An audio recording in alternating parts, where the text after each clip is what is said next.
ആസന മാതാവിൻ്റെയും അവിടുത്തെ തിരുക്കുമാരൻ്റെയും മുൻപിൽ ഒരു തവണ കൂടി രണ്ടാമതൊരു തവണ കൂടി എനിക്ക് സാക്ഷ്യം പറയുവാനുള്ള അവസരം ഒരുക്കി തന്നതിന് അമ്മ മാതാവിനും അവിടുത്തെ തിരുക്കുമാരനും 1000 നന്ദി.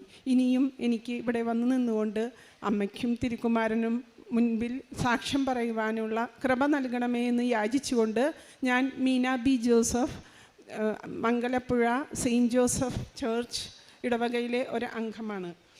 2024 ഈ വർഷം ജനുവരി 10 ഞാൻ ഉടമ്പടി എടുത്തിരിക്കുന്ന സമയമായിരുന്നു.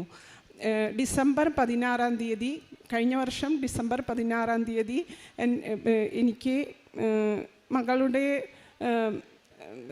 ഡാൻസ് പ്രോഗ്രാമിൻ്റെ കുറച്ച് ഭാഗമായിട്ട് ഞാൻ കുറച്ച് ഡാൻസ് ചെയ്യുന്ന ഡാൻസിൻ്റെ റിഹേഴ്സൽ ചെയ്യുന്ന സമയമായിരുന്നു.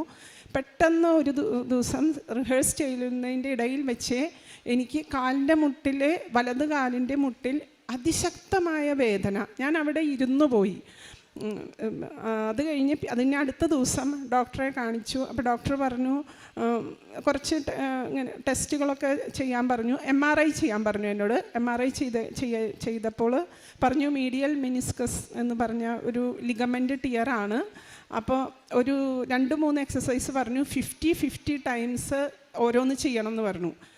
3 പ്രാവശ്യം കൂടി എനിക്കിപ്പോൾ ചെയ്യാനുള്ള ധൈര്യം മീൻസ് അതിശക്തമായ വേദനയായിരുന്നു. ഞാനൊരു 10 പ്രാവശ്യം ചെയ്യാൻ ശ്രമിച്ചു.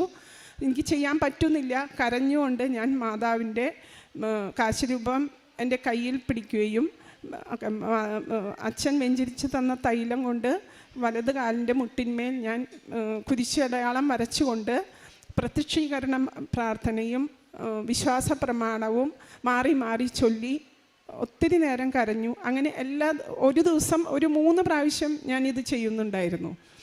അത്ഭുതം എന്ന് പറയട്ടെ, ഞാൻ നീ ക്യാപ്പ് ധരിച്ചിരുന്നു എങ്കിലും ഞാൻ ചെറുതായിട്ട് ഡാൻസ് റിഹേഴ്സൽ ചെയ്യുന്നുണ്ടായിരുന്നു.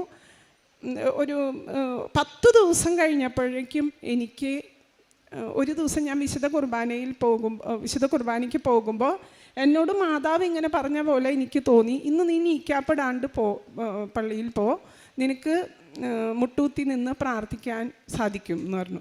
ഞാൻ അതുമാതിരി അന്ന് ഞാൻ നീക്കാപ്പിടാതെ കണ്ട് പള്ളിയിൽ പോയി. മുട്ടുകുത്തി നിന്ന് വാഴ്വിൻ്റെ സമയത്ത് എനിക്ക് മുട്ടുകുത്തി നിന്ന് ദൈവത്തെ ആരാധിക്കുന്നതിനുള്ള കൃപ മാതാവ് എനിക്ക് നൽകി. ഇന്ന് എനിക്ക്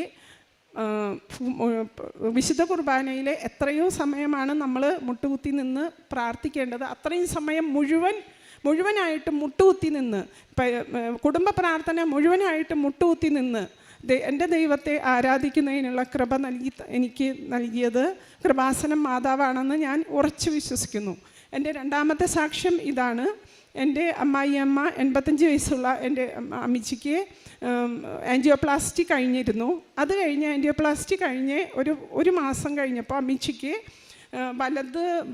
മുഖത്തിൻ്റെ വലത് ഭാഗത്ത് ഫേഷ്യൽ പാൾസി വന്നതായിട്ട് ഞങ്ങൾക്ക് മനസ്സിലായി. വെള്ളം കുടിക്കുമ്പോഴും അമ്മച്ചി ഓട്സ് എന്തെങ്കിലും ദ്രാവക രൂപത്തിലുള്ളത് കഴിക്കുമ്പോഴും അമ്മച്ചിക്ക് പകുതി സൈഡിൽ കൂടെ പുറത്തു പോവുകയായിരുന്നു. ഞാനും അമ്മച്ചിക്ക് കയ്യിൽ കാശ് രൂപം അമ്മച്ചിയുടെ കയ്യിൽ കൊടുത്തു. അമ്മച്ചി വെഞ്ചരിച്ച തൈലമെടുത്ത് ഞാൻ അമ്മച്ചിയുടെ മുഖത്തിൻ്റെ വലത് കവിളിൽ പുരട്ടി ഞാൻ അമ്മച്ചിയോട് പറഞ്ഞു, അമ്മച്ചി വിശ്വാസപ്രമാണം ചൊല്ലിക്കോളൂ. ഞാനും വിശ്വാസപ്രമാണവും ചൊല്ലി പ്രത്യക്ഷകരണവും മാറി മാറി ചൊല്ലി 3 ദിവസം പ്രാർത്ഥിച്ചു. അതേപോലെ ഒരു 3-4 പ്രാവശ്യം ഓരോ ദിവസവും പ്രാർത്ഥിക്കുന്നുണ്ടായിരുന്നു. അത്ഭുതകരമെന്ന് പറയട്ടെ, 5-ാം ദിവസം അമ്മച്ചിയുടെ ചുണ്ടുകൾ സാധാരണ രീതിയിലെ പോലെയായി. അമ്മച്ചിക്ക് ഒരു കുഴപ്പമില്ല. ഇതെല്ലാം എനിക്ക് എൻ്റെ കൃപാസനം മാതാവ് നേടിത്തന്നതാണെന്ന് ഉറപ്പായി ഞാൻ വിശ്വസിക്കുന്നു. ഇനിയും എനിക്ക് ഒത്തിരി അനുഗ്രഹം നൽകി എന്നെ അനുഗ്രഹിക്കുമെന്ന് ഞാൻ ഉറപ്പായി വിശ്വസിച്ചുകൊണ്ട് ദൈവത്തിന് കോടാനുകോടി നന്ദി പറയുന്നു.